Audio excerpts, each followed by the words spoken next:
ಧ್ಯಾನ ಬರುತ್ತೆ, ಪ್ರಾಣಾಯಾಮ ಬರುತ್ತೆ. ಆಯಿತಾ?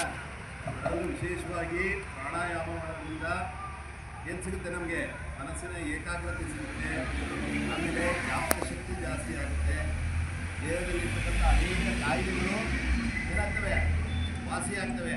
ಏನಾದರೂ ನೆಗಡಿ ಆಗ್ತಾ ಇದ್ದರೆ, ಕಫ ಕಟ್ತಾ ಇದ್ದರೆ, ಹೌದಲ್ಲ, ಅದಕ್ಕೆ ಪ್ರಾಣಾಯಾಮ ಮಾಡಿದ್ರೆ ಪ್ರಾಣಾಯಾಮದಿಂದ ಸಾಕಷ್ಟು ಅನುಕೂಲವಿದೆ. ಏನು ಪ್ರಾಣಾಯಾಮ ಅಂದರೆ ಏನು? ಪ್ರಾಣಾಯಾಮ ಅಂದರೆ ಏನು?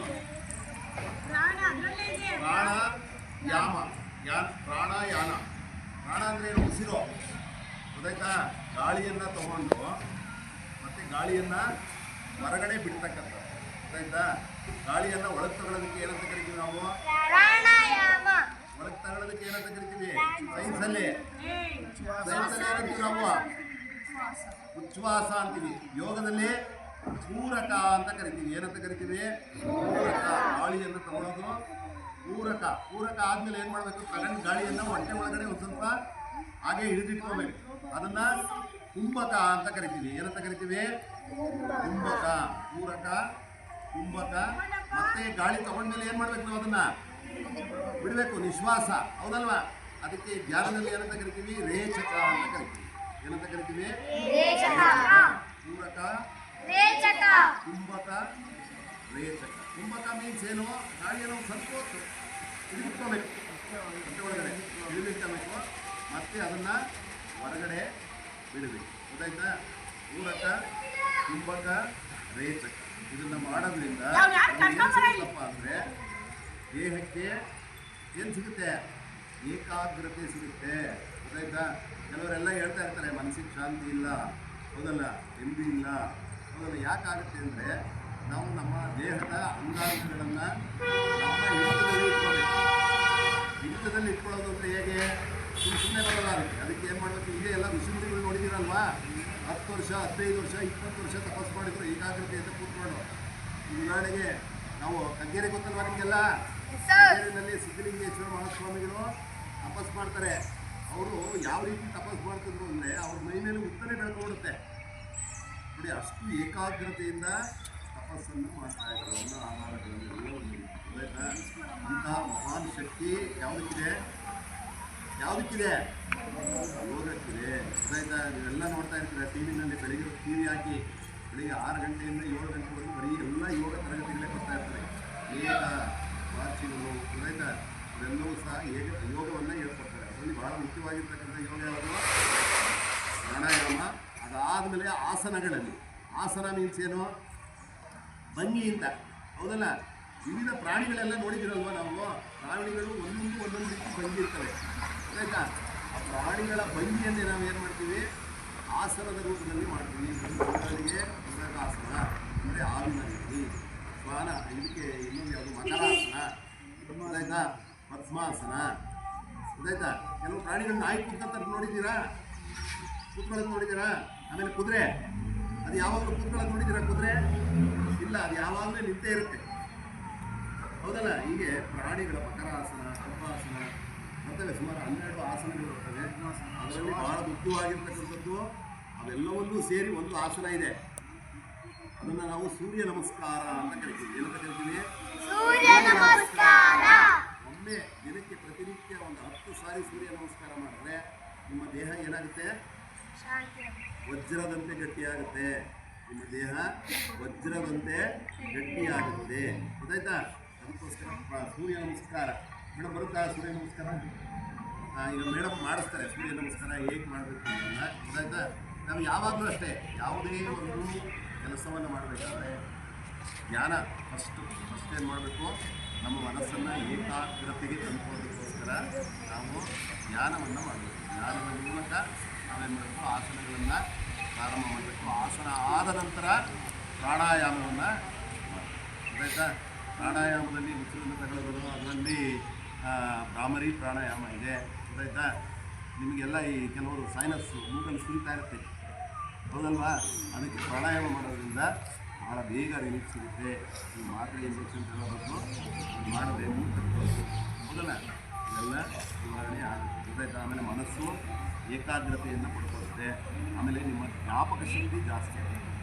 ಮೆಮೊರಿ ಪವರ್ ಏನಾಗುತ್ತೆ ಜಾಸ್ತಿ ಆಗುತ್ತೆ. ಎಷ್ಟು ಓದ್ತಿರೋ ನೋಡಿ, ನಿಮ್ಗೆ ಓದಿದಾಗ ಬೇಜಾರಾದಾಗ ಒಂದು 2 ನಿಮಿಷ ಧ್ಯಾನ ಮಾಡಿಬಿಡಿ, ಮತ್ತೆ ಏನಾಗುತ್ತೆ ನಿಮ್ಮ ಮನಸ್ಸು ಏಕಾಗ್ರತೆ ಬರುತ್ತೆ, ಮತ್ತೆ ಎಷ್ಟೊತ್ತು ಬೇಕಾದರೂ ಗೊತ್ತಾಯ್ತಲ್ಲ.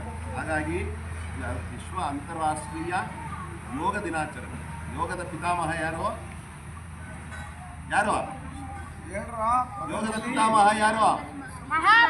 ಪತಂಜಲಿ ಮಹರ್ಷಿ. ಯೋಗವನ್ನು ಪ್ರಪಂಚಕ್ಕೆ ಪರಿಚಯಿಸಿದ ದೇಶ ಯಾವುದು? ಭಾರತ, ನಮ್ಮ ದೇಶ. ಗೊತ್ತಾಯ್ತಾ? ಇಡೀ ಪ್ರಪಂಚಕ್ಕೆ ಇವಾಗ ನೋಡಿ ಎಲ್ಲ ದೇಶದಲ್ಲೂ ಯೋಗ ಮಾಡ್ತಾರೆ, ಗೊತ್ತಾಯ್ತಾ? ಮತ್ತು ನಮ್ಮ ದೇಶದಲ್ಲಿ ಮಾತ್ರ ಯೋಗ ಮಾಡ್ತಿದ್ರು. ಈಗ ಫಾರಿನರ್ಸು, ನೀವು ಮೊನ್ನೆ ಟೂರ್ ಬಂದಿದ್ರಲ್ವಾ? ಟೂರ್ ಬಂದಿದ್ರೆ ಇದಕ್ಕೆ ಹೋಗಿರಲಿಲ್ಲ ಅಲ್ವಾ? ಯಾವುದು ಕೇರಳದಲ್ಲಿ ಇದೆಯಲ್ಲ,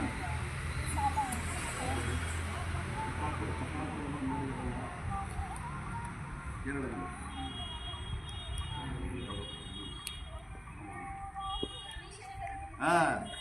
ಇದೆಯಲ್ಲ, ಅಲ್ಲಿ ಮಠ ಇದೆ, ಅಲ್ಲಿ ಒಂದು ದೊಡ್ಡ ಧ್ಯಾನ ಮಂದಿರನೇ ಇದೆ, ಗೊತ್ತಾಯ್ತಾ? ಮಹಾಶಿವರಾತ್ರಿನಲ್ಲಿ ಶಿವಂದು ಇದು ಬರುತ್ತಲ್ಲ, ಯಾವುದು ಸದ್ಗುರು, ಅಲ್ಲಿ ಫಾರಿನರ್ಸ್ ಎಲ್ಲ ಬಂದು ಅಲ್ಲಿ ಸೇರ್ಕೊಂಡ್ಬಿಟ್ಟಿದ್ದಾರೆ ಧ್ಯಾನ ಮಾಡೋಕ್ಕೋಸ್ಕರನೇ, ಗೊತ್ತಾಯ್ತಾ? ನೀರಿನಲ್ಲಿ ನಿಂತು ಮಾಡ್ತಾರೆ, ಗೊತ್ತಾಯ್ತಾ? ನೀರಿನೊಳಗೆ ಕೂತ್ಕೊಂಡು ಇದನ್ನು ಮಾಡ್ತಾರೆ, ಧ್ಯಾನ ಮಾಡ್ತಾರೆ.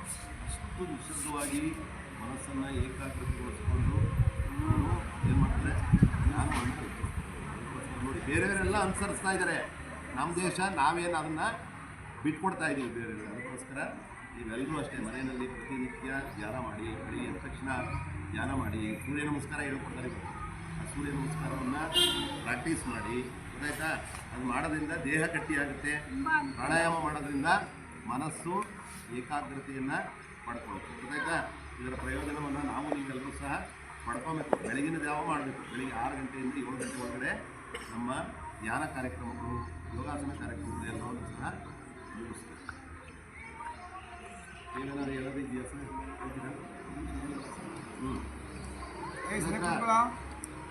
ಇಷ್ಟು ಜಾಸ್ತಿ ಆಯಿತು, ಬೇರೆ ಮಾಡ್ತೀನಿ ಸರ್. ನೋಡ ಸರ್, ಬರೀ ನೀವು ಮೇಡಮ್ ಬನ್ನಿ, ನೀವು ಕಡೆ ಅಲ್ಲೋ ಕುತ್ಕೊಂಡವ್ರೆ, ಬನ್ನಿ 5 ನಿಮಿಷ.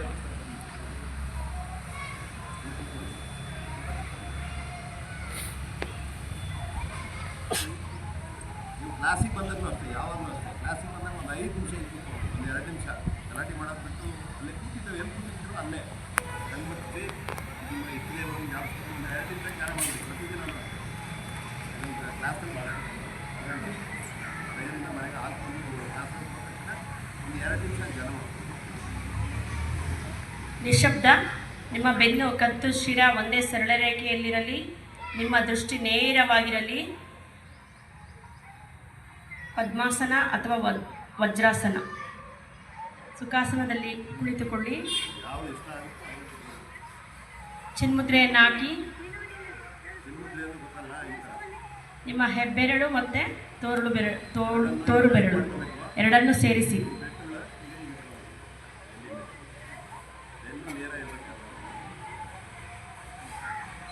ನಿಧಾನವಾಗಿ ನಿಮ್ಮ 2 ಕಣ್ಣುಗಳನ್ನು ಮುಚ್ಚಿ ಅಕಾರ, ಉಕಾರ, ಮಕಾರಗಳ ಸಂಗಮವಾದ ಓಂಕಾರವನ್ನು 3 ಬಾರಿ ಪಠಿಸೋಣ. ಓ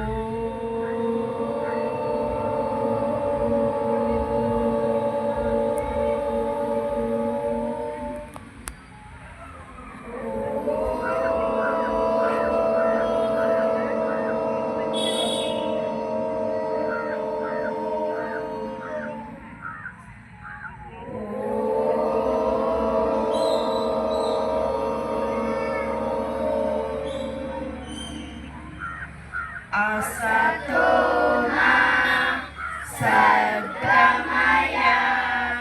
Tamaso ma Jyotirgamaya Mrutyoma Amrutam Gamaya. Om Shanti Shanti Shanti.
ಹನ್ನೊಂದು ಆಸನಗಳಾಗಿ ಆಮೇಲೆ ಮತ್ತೆ ನಮಸ್ಕಾರ ಬನ್ನಿ.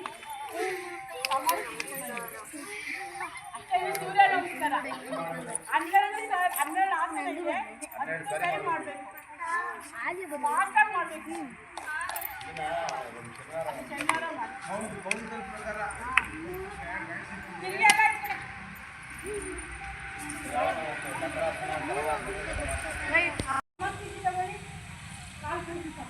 ಯಾವ್ಯಾವ ಪ್ರಾಣಿಗಳಿಗೆ ಏನೇನು ಮಾಡುವಾಗ ಎಲ್ಲ ಆಸನಗಳು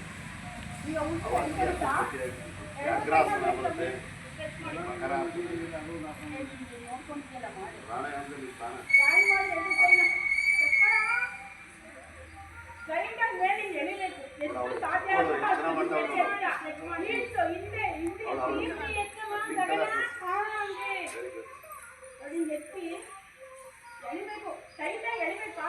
ಬಾಯಿ ಪೂರ್ತಿ ಎಳಿಬೇಕು.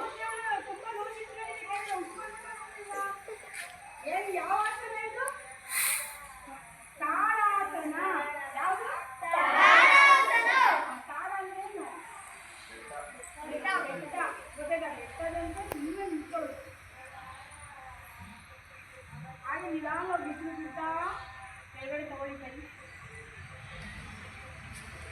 ಸಮಸ್ಯೆ ಏನೇಳಿ